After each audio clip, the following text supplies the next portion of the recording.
evening from yammybtv. Wishing you all well today. Sending loads of love as usual.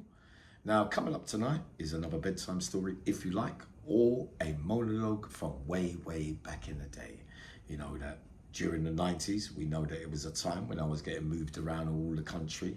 There was a place, I think it was Great Yarmouth, don't quote me on it, but some of you that have done the circuit will remember a place that when you get shipped out of another prison, you end up in this place down that kind of area where it was a pickup point where there's all different cubicles with all different names of prisons, and different buses would come for those in the prisons cubicles that they were going to.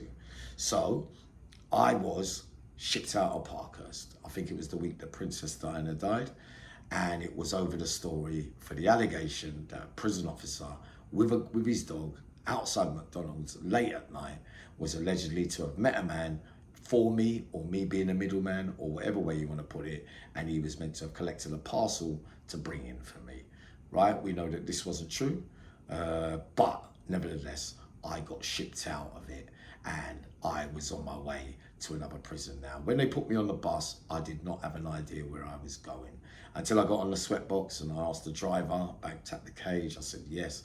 I goes, where am I going, sir? He said, somewhere in Milton Keynes. And I thought, but Milton Keynes, I only remember that area as being like sea cat's mounts, but it couldn't have been a sea cat and a mount because I was a bee cat, and there was no way with those kind of things on my record, staff bringing stuff in for me, would I be able to not be a bee cat? You would never get a sea cat with that, with having those brushes. Not having those, when you're tarred with those kind of brushes, you're kind of tarnished forever, really, because then they're seeing you as a manipulator, middleman, using the gift of the gab skills to bring, manipulate staff in all kind of ways. So on reaching the gate, I realised it's Wood Hill, right, which is a local cat. And I know Paul will be watching this, and he'll remember Milton Keynes very fondly, Paul. And I know Paul remembered this part of the story as well. But anyway, on getting to Wood Hill, I was kind of glad to get off the Isle of Wight, really. It was a time when I wasn't really getting no visits or nothing. So I was on the march and I didn't really care. We know what kind of brainwave I was in at that time. But on getting there on the local induction wing at first, I couldn't believe it, because I think it was around about the first times I saw that there were prisons where you could eat at the dining hall, where you collect your dinner from a servery and you sit at the table and you can sit around with a few mates and have your breakfast, lunch or tea and stay out until it's bang up time, basically. So on seeing this straight away, it was kind of closed in because it's high security Wood Hill, but the wings were kind of open, if you get what I mean. They seem to go around in a long circle, which favoured more like not so much a triangle, but you lot know what I mean, like from that bit to that bit to that bit. And it was quite high up. I think it was either 3s or 4s, 4 landings at the least, I think, or if I can remember rightly. I could be wrong, it could be the 3s, some of you remember more, but anyway, I liked the look of it as soon as I got there. So on being in induction for a week, I got moved over to another house block. Now, during this time, there are a few faces there at the same time, as usual. The football team, I got into the football team. I did love Wood Hill. It goes down as one of the prisons for thinking that they were nice prisons at that time, like High Down. I put Wood Hill in that bracket because it was an enjoyable time and an enjoyable place, different from those ones I was doing on the circuit, and much, much, much more easier and freer to move around on the wing and do the things that I used to do, which was grafting and being able to move around and finding ways and ins and outs to get to people on the other spur. And there used to be people, they used to shout your name out on the call, and there's a speaker and they shout out your name and you're called for visits, or you're called to bang up, or you're called to collect a parcel, that kind of thing. So Wood Hill was something different to what I'd been used to. So I'm on house block, whatever, and it is going well. I'm up to my old behaviour that time. I'm up and down, I'm doing this, I'm doing that. But during this time, straight away, I got quite close to a female member of staff, right? So I don't mind confessing, because we know that it's logged down somewhere in the archives files that they've got. And I was doing my proverbial speeches trying to get into her. Now, it seemed to work well for a few weeks, right? So the build-up of nice, during that time, other prisoners are going to get jealous as well, that you could be getting closer to female officers. You know that some inmates have it in their own heads that they reckon they can pull her and get her and whatever, and whatever's in their own mind. Sometimes prisoners do get feelings. They will try their luck with female staff, and I was one of them ones, definitely. Right, so this went on for a few weeks. I was playing for the football team. I loved the gym there. It was brilliant, man. I think all in all, I spent about 5 months there. I was nearly bawling eye water when I got on the sweatbox to be shipped out of this one, because honestly, I wanted to stay as long as I possibly could. So we kept getting closer, and then more stuff was revealed. But I was thinking at first that she was like coming on to me to see if I would ask her to bring stuff in. So I always had these kind of thoughts in my mind with the stuff that happened from Parkhurst. I'm thinking, are they trying to get me banged to rights to make a proposition to a member staff to bring stuff in? So as much as she was showing me a little bit of love in some respects, I was still like thinking, could it be a setup? I don't want to push in and say the wrong words. And one, I didn't really want to get shipped out because I like Woodhill. But anyway, we got to the stage where we got really close and closer, and certain inmates, like they do, they get really jealous, right? So when we got closer and closer, I turned around and I said to her, how do I know that I could trust you? This could all be a setup. You're saying to me, don't worry, when we get out, I'll be able to see you and blah, blah, blah, blah, blah. We got to that stage of the relationship. And I said, well, how will I know that you might be being set up? You know what I've been thrown out of Parkhurst for? She goes, well, how can I prove it then, Yammy?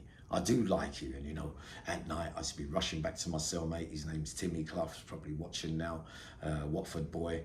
Big up, Tim. I know we had some funny times there.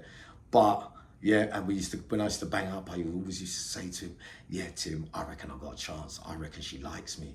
I reckon, but I was not interested in her bringing in stuff for me. It would be the last thing that I would have asked a female officer to do.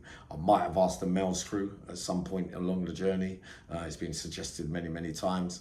But I genuinely liked her. And remember, I didn't have no one on the outside at that time as well. So we was having bets. He was saying, don't be silly, Yammy, you're deluded, blah, blah, blah. There was a couple of other geezers who were trying it on. And I was interested in watching her reaction to see how she would perform around other inmates trying to pull her, if you get what I mean. And I saw a different attitude to the one she was showing me.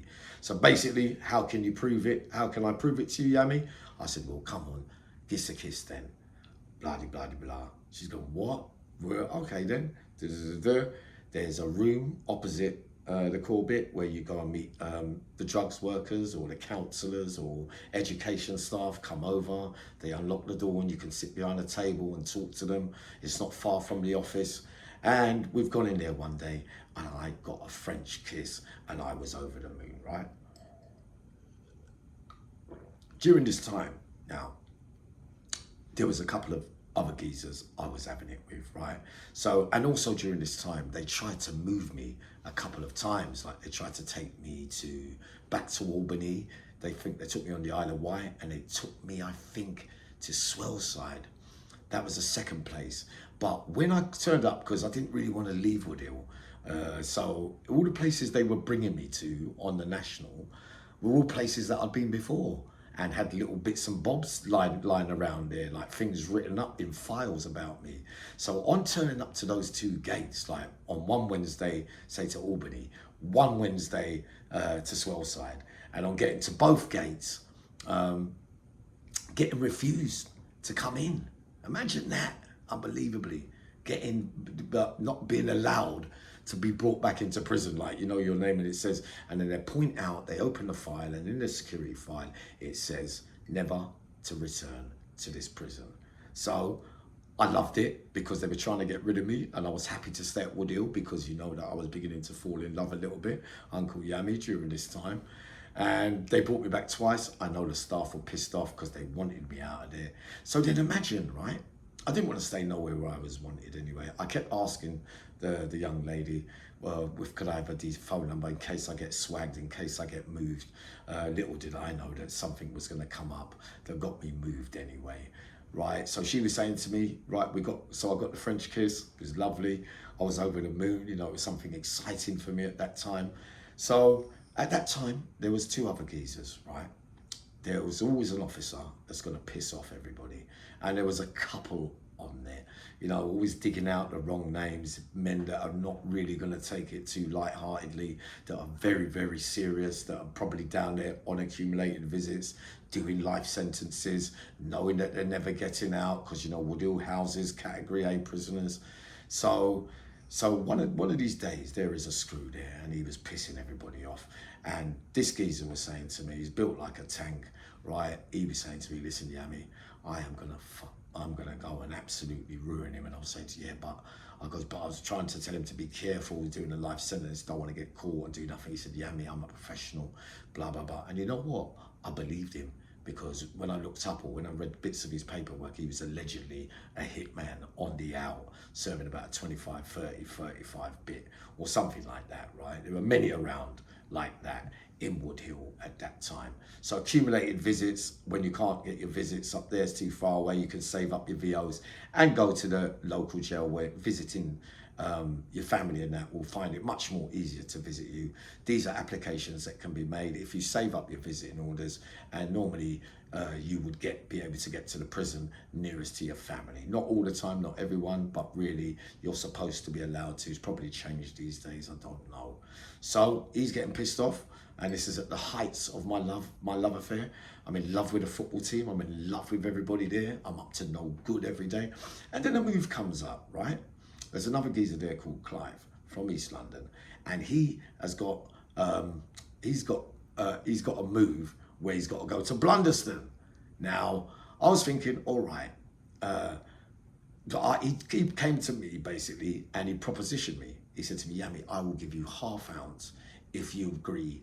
He sorted it out with the PO, whatever, that if I would take his space basically, right? So I said, all right then. Give me the £1/2, whatever. I'll go up there and I'll go Blunderston.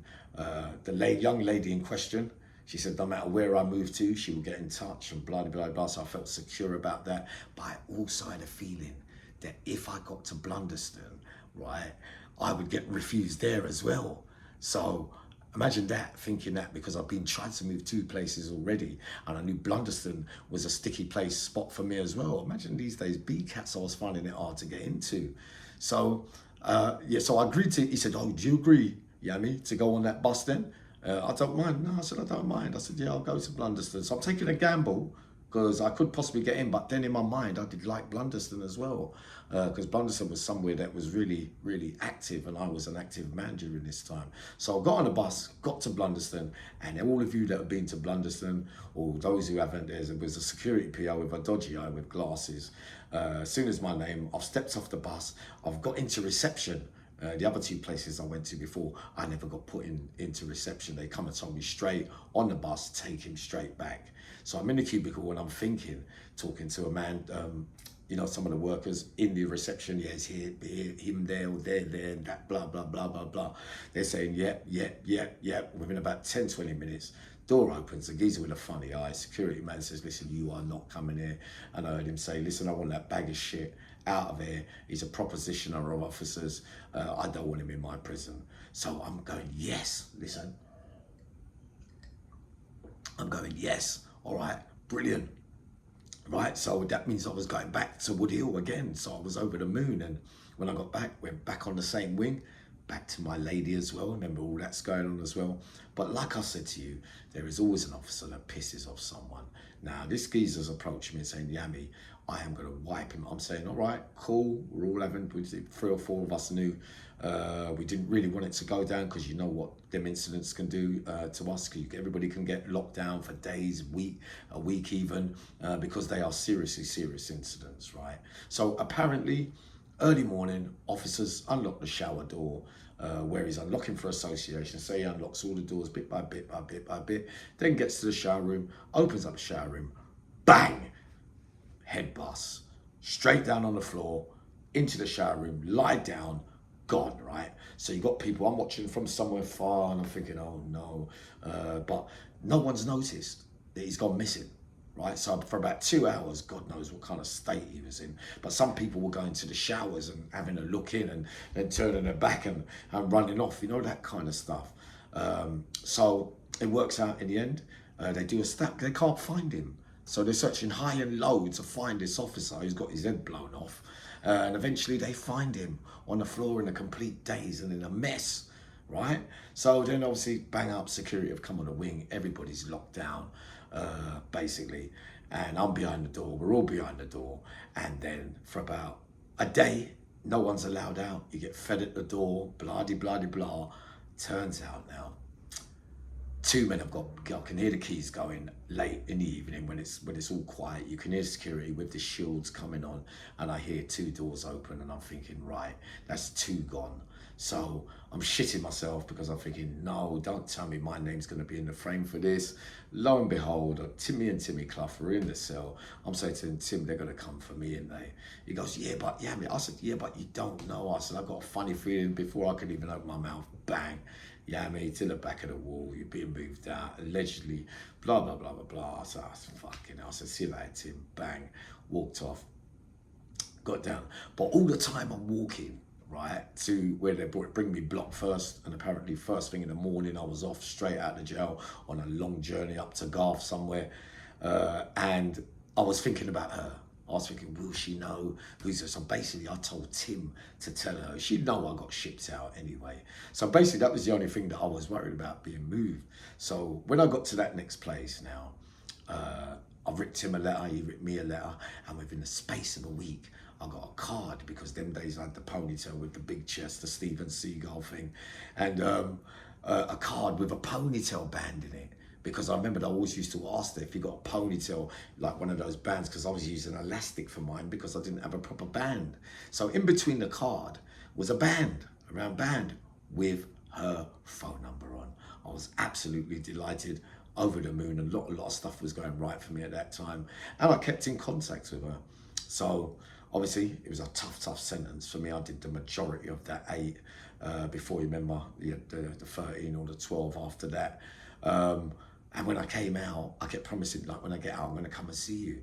And she was saying, you do, people say that, you ain't going to come down. Within a week, I got a man. I was living in Surrey at the time. I got someone's son to drive me all the way up there, straight in, knocked on the door. I said to him to wait outside. I just spent an hour in there, straight in with a lovely lady as well.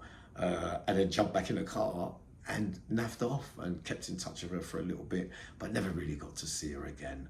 But once again, it just shows you about the mix up in there.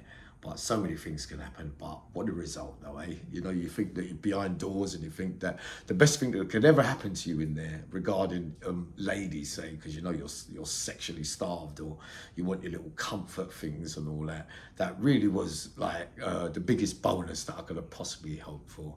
So just a short one today, or is it a long one? Oh God, 80 minutes too long. Sending loads of love, probably be up after.